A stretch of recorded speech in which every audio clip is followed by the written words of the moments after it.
তাই আপনার জন্য চা, বিস্কিট, বাদাম আর ফল নিয়ে এসেছি। দেখুন, চা আর বিস্কিট আপনাকে জাগিয়ে রাখার জন্য, বাদাম আপনার স্মৃতিশক্তি বাড়ানোর জন্য, আর ফল আপনার পেট ভরিয়ে রাখার জন্য। প্রশান্ত, আজকের মিটিং এর সমস্ত মিনিটস আমাকে দেখাবে, সব আপডেটস কিন্তু আমার চাই। Okay sir. বীরু, কি ব্যাপার রে? আমি তোকে ফোন করেছিলাম, ফোনটা তো সুইচ অফ ছিল। ওরে বাবা, আজকে ক্যাবিনেট মিটিং ছিল না, তাই ফোনটা বন্ধ করে রেখেছিলাম। কেন, কি হয়েছে? না না, কিছু হয়নি।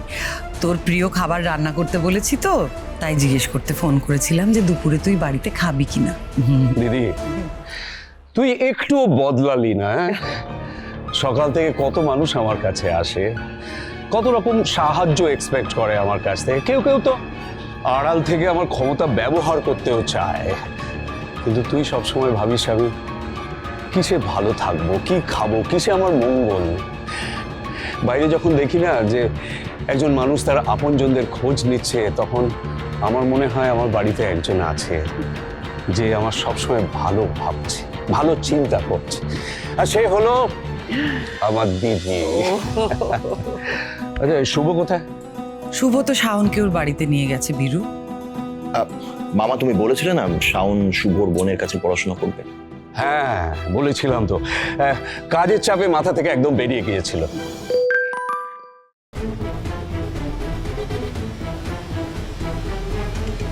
কি হলো বীরু, কিছু হয়েছে? প্রসাদ, প্রসাদ। হ্যাঁ স্যার। আমার অ্যাকাউন্টসটা একবার চেক করো তো, চেকে 10 লাখ টাকা তোলা হয়েছে। হ্যাঁ স্যার। ভালো করে দেখ। স্যার ফোনটা আপনি ধরুন, আমি দেখছি। না স্যার, এই নাম্বারে তো আমরা কোনো চেক ইস্যু করিনি কিছু। মানে আমি তো বুঝতে পারছি না। চেক যদি ইস্যু না করা হয়ে থাকে তাহলে টাকাটা কেউ তুলবে কি করে? তার মানে নিশ্চয়ই চেকটা কেউ চুরি করেছে। বীরু, আমি তোকে কতবার বলেছি মানুষকে এতটা বিশ্বাস করিস না। অন্ধবিশ্বাস কাউকেই করা ভালো নয় বীরু, আর এটা প্রথমবার নয়। তুমি আমাকে বলো তো প্রশান্ত, চেকবুকটা কার কাছে ছিল? শুভর কাছেই তো। ম্যাডাম, চেকবুক তো শুভর কাছেই থাকে, মানে ওই তো সব দেখাশোনা করে। তাহলে কোথাও নিশ্চয়ই একটা কোনো ভুল হচ্ছে। শুভ আসুক, আমি জিজ্ঞেস। বীরু, ভুল একবার হয়, দুবার, তিনবার, চারবার, বারবার ভুল হয় না। যদি সেটা কেউ করতেই থাকে তাহলে বলতে হবে যে এটা ইচ্ছাকৃত। দেখ বীরু, আমি জানি তোর এই কথাগুলো শুনতে ভালো লাগছে না। আমি শুভকে সন্দেহ করতে চাই না, আমি শুধু বলছি যে একবার ফোন করে ওর কাছে জেনে নিলেই তো হয়, তাই না? বীরু, এটা 10 লক্ষ টাকার ব্যাপার, এটাকে আমরা হালকাভাবে নিতে পারি না। ওকে একবার ফোন করে জিজ্ঞেস করা উচিত। প্রশান্ত, তুমি এক্ষুনি শুভকে একটা ফোন করো। হ্যাঁ, কোনো দরকার নেই। আচ্ছা দিদি, টাকা তুলেছে তাতে অন্যায় কোথায়? অন্যায় টাকা তুলেছে বলে নয় বীরু, আমার প্রশ্ন হচ্ছে ও একবার তোকে জিজ্ঞেস কেন করবে না? হয়তো এমার্জেন্সি ছিল, কাজের চাপে জানিয়ে উঠতে পারেনি। এখন ওকে ফোন করা হলে ওকে সন্দেহ করা হবে। ম্যাডি, ভালো মা, মামা ব্যাপারটাকে এতটা হালকা ভাবে নিল, তুমি সেটা হতে দিলে কিভাবে? এখন শুধু কাঠ সাজানো হয়েছে, আগুন জ্বালানোর জন্য আর একটু ধৈর্য ধরতেই হবে, আর একটু অপেক্ষা।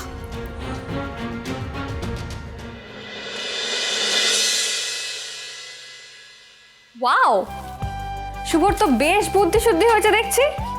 আমি তো ভাবতাম ও শুধু আমার বাবার কাজটাই মন দিয়ে করে, কিন্তু এখন তো দেখছি ও নিজের ঘরটাও বেশ ভালো গুছাতে জানে।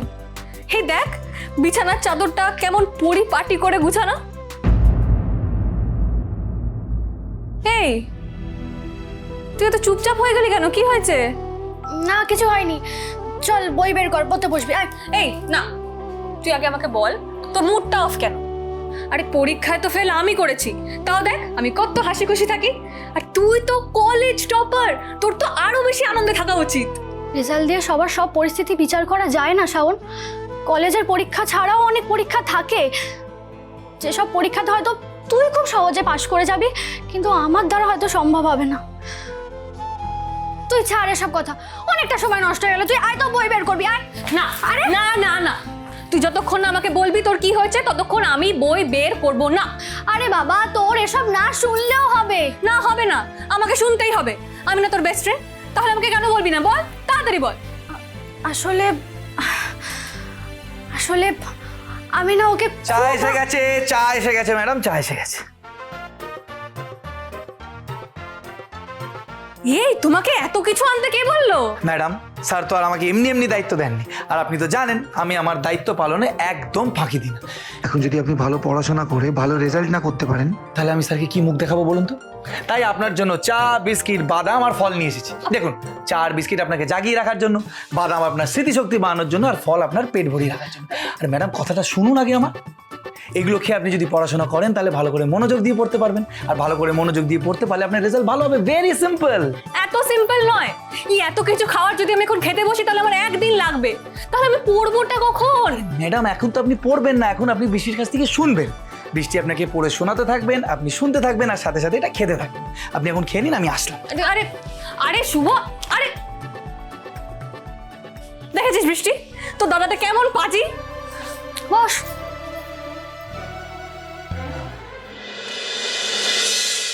এখন আমাদের হাতে দুটো রাস্তাই খোলা আছে ভালো মা।